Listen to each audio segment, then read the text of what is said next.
Adrián Celaya, que ha estado con nosotros en más de una ocasión, que es el director de CAI Center. ¿Qué tal, Adrián? Muy Bienvenido. Bien, buenas noches, gracias. Adrián, supongo que seguirás de cerca este tema que nos viene de Bruselas.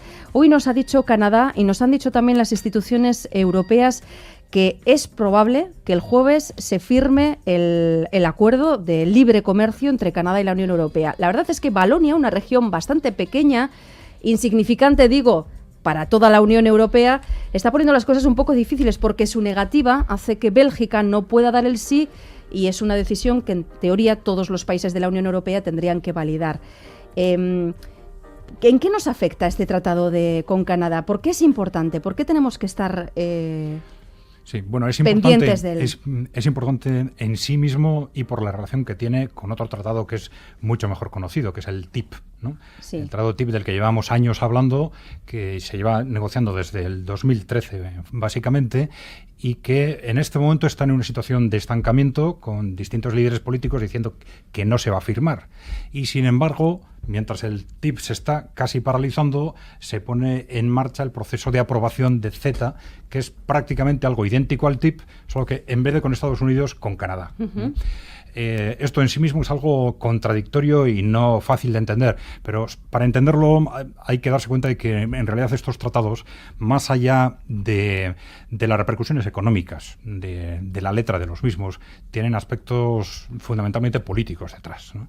Y nos encontramos en un momento muy difícil en el ámbito de las relaciones entre Estados Unidos, Europa y los países emergentes, y en ese contexto se incluyen tanto el TIP como CETA, como el TPP, que está negociando Estados Unidos con los países asiáticos, ¿no? En el fondo, a pesar de que se utilizan normalmente otro tipo de argumentos, lo que hay detrás de estos tratados es intentar reconducir la cada vez mayor relación económica y comercial, fundamentalmente, entre Europa y los países emergentes, que ya estaba superando a la relación con Estados Unidos. Claro, de ahí vienen también las dudas en el ámbito político y en el ámbito empresarial. Es decir, hay casi una rebelión en el ámbito de la industria avanzada europea con respecto al TIP en principio, porque claro, hay que tener en cuenta que no solo allí, también aquí en el País Vasco nos pasa algo parecido. Llevamos 20 o 30 años diciéndoles a las empresas que apuesten por los países emergentes. Uh-huh. Entonces, ¿por qué de un día para otro de pronto les decimos no? Que lo prioritario es el comercio con Estados Unidos. Es una cosa, desde el punto de vista de las estrategias empresariales, muy difícil de entender. Uh-huh. Es decir, ¿es incompatible una cosa con la otra? Es incompatible desde el punto de vista de prioridades, porque estos tratados lo que iban en la práctica es establecer barreras. Hay que tener en cuenta que las barreras arancelarias con Estados Unidos y con Canadá son muy bajas.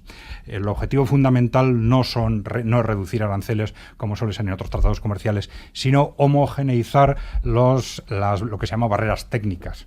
Barreras técnicas, los requisitos normativos, sociales, técnicos de los productos y de los servicios. Claro, homogeneizarlo con Estados Unidos significa homogeneizarlo con un ámbito concreto. Se habla mucho de que no es porque somos los que tenemos el estándar más alto, pero tampoco es eso, porque Estados Unidos lo está haciendo a la vez, como decíamos, con los países asiáticos que no están bajo la influencia de China, con lo cual lo que está en Estados Unidos es intentando responder a una amenaza, digamos, geopolítica de pérdida de la hegemonía tradicional en el ámbito uh-huh. político, que va siempre detrás de la hegemonía económica, y entonces está intentando, a través de estos tratados, de alguna forma que los países satélites no se le escapen, uh-huh. ¿no? Entonces, en la industria avanzada europea había una auténtica rebelión alrededor de este tema, sobre todo en la pequeña industria alemana, ¿no? Porque, claro, todas sus estrategias, las estrategias de todas las empresas apuntan a los países emergentes y esto, de alguna forma, viene a dificultar esas estrategias, ¿no?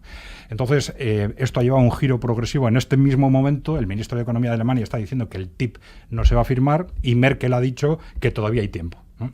En general se está pensando que si no se aprueba en la legislatura de Obama, que no se va a aprobar. Uh-huh. Pero mientras tanto tenemos el CETA encima de la mesa.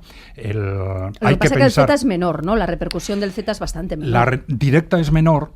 La directa es menor porque Canadá evidentemente es una economía mucho más pequeña y que no tiene el control político sobre Europa que tiene Estados Unidos, pero en la práctica, desde el punto de vista de homogeneización de requisitos, podría tener consecuencias similares porque Canadá, a su vez, a través del NAFTA, está dentro de esa esfera de influencia de Estados Unidos, con lo cual el resultado indirectamente a largo plazo podría ser similar. Es una hipótesis porque estamos hablando de largo plazo y las variables geopolíticas están cambiando a una velocidad impresionante, ¿no? Entonces puede haber muchos otros factores que incidan en que esto evolucione en una u otra dirección. Con respecto al CETA, precisamente porque el único obstáculo, como tú decías, es el de Valonia, hay que pensar que se va a firmar. Si estos días, hasta el último momento, yo creo que hay que situarse en ese contexto. Si no se firma, yo tampoco me creo que sea porque Valonia dice que no. Yeah. Es decir, porque hay instrumentos de todo tipo para presionar a una región como Valonia para que diga que sí, para presionar o para incentivar, ¿no? Si al final no se firma, es que seguramente están utilizando a Valonia de pretexto para no firmar algo que en realidad no quieren firmar, ¿no? ¿La Unión Europea? La Unión Europea o los países clave de la Unión Europea. Sí. Que serían los países centrales de la Unión, quiero decir. Fundamentalmente los países centrales, estamos hablando de Francia y Alemania, que son los que están liderando. La oposición al TIP da la sensación de que ha habido conversaciones con Estados Unidos en las que se ha hablado de, bueno, el TIP no, pero el CETA sí. Ya. Entonces, CETA sí, aunque yo no me lo creo, pero hay presiones políticas, entonces dentro de este juego puede entrar lo que está pasando con Valonia. Qué complicado es este juego. Sí, en definitiva, hasta el último minuto hay que pensar que sí, que se va a firmar, ¿no? Bueno, el jueves hay convocada cumbre. Pensábamos, a primera hora de la tarde nos estaba contando Mikel Rotaetzel, el corresponsal en Bruselas, nos estaba diciendo no va a haber cumbre, van a anunciar de un momento a otro que no va a haber cumbre. Y nada, en media hora ha dado la vuelta a la situación, se mantiene la cumbre. Canadá ha anunciado además que tiene confianza en que en esa cumbre se vaya a aprobar, así que veremos lo que ocurre el jueves y más adelante, que seguro que esto trae mucha cola.